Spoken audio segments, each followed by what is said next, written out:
Hey everyone, it's your brother from another mother here. It's AB.Marley. How you doing? And it's your girl Nevaeh, your sister from another mister, because you know Papa was a rolling stone. Hey. Alright, y'all, so guess what? It's Monday! M.I.N.D.S.E.T Mondays, y'all ready? And we have started a new series today. Ooh. So congratulations to you guys for watching the third take of M.I.N.D.S.E.T Monday starting today. Thank you guys for paying attention and giving some love to show us. Also, like, comment, share, and subscribe, which is the most important. Subscribe, that's the most important, because we don't want to keep working our day job, so we want to keep doing this. Hey, I'm enjoying myself so far. Alright, guys, so today's letter is, of course, M, because it's the first letter for madness. What? It's the first letter for M.I.N.D.S.E.T Monday, which is M, and it happens to be madness. Don't worry about me. We worried. All of us here are worried. By us here, I mean the people who are watching this and myself. Well, today's letter is M for madness, and AD is going to tell you what that means. So for madness, it's basically a state of mind in which it's severely ill. And you could basically, like, as an example, you know how, like, when people let their kids out and play in the dark, and you're like, somebody has to be seriously mentally ill or mad for allowing their kids to play in the dark without supervision. It's just, you know, like, people think you're not thinking straight at the end of the day. We as people become mad or develop madness. Yes. When we basically have had so many fails in our lives to the point to where we feel like we can't do anything right, and we beat ourselves up about it.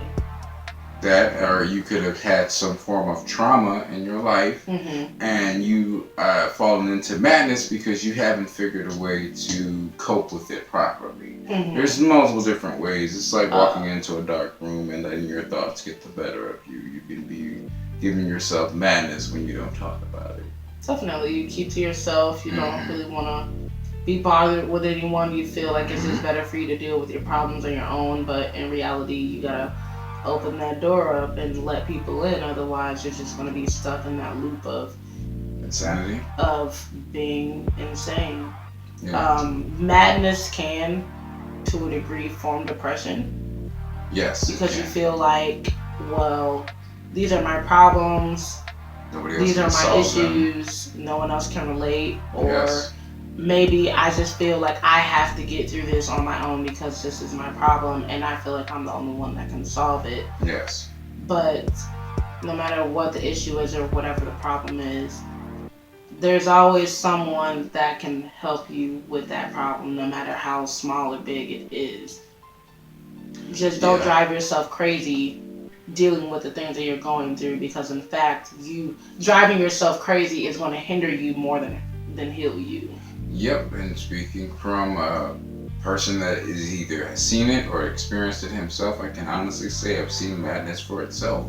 It creates different personalities within a person that are your different emotions that represent the way you feel in that moment or the time that you grow into it. And what's sad about it for me, it's like seeing you stuck there and never really, you know, reaching out and saying how you feel, or once you have said it to me, like the first few times, it becomes tedious after a while because you're not really making the idea to change it. You love where you're at, and you're going to continue to be in that place of mind. Yep. You know, some people, they become so stuck in the frame of mind that they have that they just get to the point to where they're comfortable with it. Yeah, and that becomes a big issue down the road. And you don't know how to deal with your problems. And sometimes things like that can create PTSD. Some things like that can create depression. You know, it can create anxiety. It can create bigger mental problems that were never there. Okay. So, like, for example, when people, I've seen this firsthand with people that I do cherish and care about. Hold on, wait. Especially if it's really traumatic situations, you tend to try to bury them deep in your the brain, subconscious in the back. You know, so that way you don't think about it. But exactly, no matter how far or how deep you bury something, there is always going to be one thing, one small little thing that could trigger you and make you think of it. Okay, so she's right about this. So there's tragic moments in your life. So I've seen this firsthand with a friend of mine. So I'm just gonna make this as an example, where they were in a situationship, relationship, whatever you want to call it, with this individual, and they were happily in this. You know how like you see two different parties. And one party thinks that this party is having a better time than the other one, but when you sit down and have those conversations with both of them, you realize what their aspect of the relationship is. It's kind of like throwing that in a perspective of single people sing happy relationships, and then people who are in relationships sing happy people who are single. Right. You don't see the bad aspect of it. You're only seeing what you wish to perceive. So to continue on with it, they where different ideas, different lifestyles, they live different generations, but the point is one side they were saying how great and how refreshing it is to be around someone that's similar to them but yet more mature, and you had the other side that was like it's different for me to date someone that's a bit younger than me because of how my mentality and how things work out for me. But what I'm saying is when that person, two people actually had passed away. And I literally saw, when the first friend passed away, I literally saw that other individual slowly slip into madness. They couldn't accept that the person was gone. They didn't want to accept the fact that they're in chronic pain, or if they admitted to themselves they're not doing anything to change that. And then you have the people that they surrounded themselves with, and they haven't done anything, or if they even attempted, they see that you're too far gone and there's nothing else we can do for you. And then it shocked the world when you saw the second person pass away, and everybody was like, wow, how can that have happened? I'm like, for me it was like, I saw this coming. Like, you see the first one pass away, and that brought pain. Then you got the heartbreak on top of whatever they do as a habit that makes them go numb, and then that habit can take their life at the time. And now you got the third person who has seen, the first two go, and then I'm starting to see them to slowly deteriorate into something else. And it's like, no matter how often I talk to them, it's like, I just still see it. They're not recovered fully from it. And that's the thing about madness that you guys have to recognize. That just made me think of something, and I don't want to say what it is because it's like, I don't know like who watches what, but it's kind of like a thing from a show that I watched. Someone killed someone by accident who was someone that they were really close to, and they could not deal with the fact that they killed this person by accident. And no matter how much they washed their hands, they always felt like their blood was still in their hands, and they felt like they couldn't get over it. They felt like it was still there, and it was driving them crazy to the point to where they would just isolate themselves from people because they just felt like it was a problem that they had and only they could deal with. Yeah, and that comes from the PTSD moments that you talked about earlier. You're having it's not even just that. It's also drugs. Drugs is a one heck of a thing, and I'm not even speaking on a addiction level, but just on a level of being able to try to cope with certain things. Yeah. And sometimes using drugs can actually alter your train of thought, your brain. It can alter who you are as a person, and that could drive you crazy. Yeah. That could drive you mad. It could drive you insane. Yes. I guess, so to speak, even though I wasn't going to bring up addiction, but because maybe you might not have access to this, it could drive you crazy. Or maybe because maybe the feeling wasn't good enough for you, that could drive you crazy. Oh, here, look, it's like somebody explained this to me at one point. in their life where they said, you know how like you had that first experience and you got that body high or that mental high or that whichever the case is, and then you're still trying to get that same. You're trying to chase it, but you're never gonna get it. You're never gonna get it because that was the first time you ever did it. Yes. So it's always gonna fit. It's gonna feel great because it was your first time. Exactly. So with that being said, you're always chasing something that you can never achieve again. It's a one-time deal thing. And what I like to say about that, there's so many levels to it. So for me, when somebody's using medication as a way to try to fix themselves, you have people of madness that, okay, so the lower we go, the more down to earth that you are. The higher up you are in this state is the more your brain is far out there and it's not coming back. Mm-hmm. It's a galaxy's worth of information in your head. So when you're on level 5, that means that you're beyond the point of saving. You have burned into your brain about how you're going to do things in life and you're never going to change for it. Sometimes you need medication, sometimes you need shock therapy, whatever the case is, but you're just going to remain there for the rest of your life. First off, whoever doing shock therapy, it's messed up, but I'm just saying, like, it's not funny, but it's like shock therapy is like something they used to do in like the 40s and the 50s because they didn't have modern medicine, right? And that was something that they would use in they would use in asylums, because asylums back in the 40s and 50s were like a big thing, But that's what I'm saying. Like, you're on a dark path or where you're never gonna change. So whatever happens afterwards, you're stuck in your ways, and that's just what it is. And there are older folks that are like that, along with people in our generation. So then we're going on to the next level. You know what? I can think of something. So this is kind of like really dark, but just think about people who have been in any of the world wars, whether it was 1 or 2.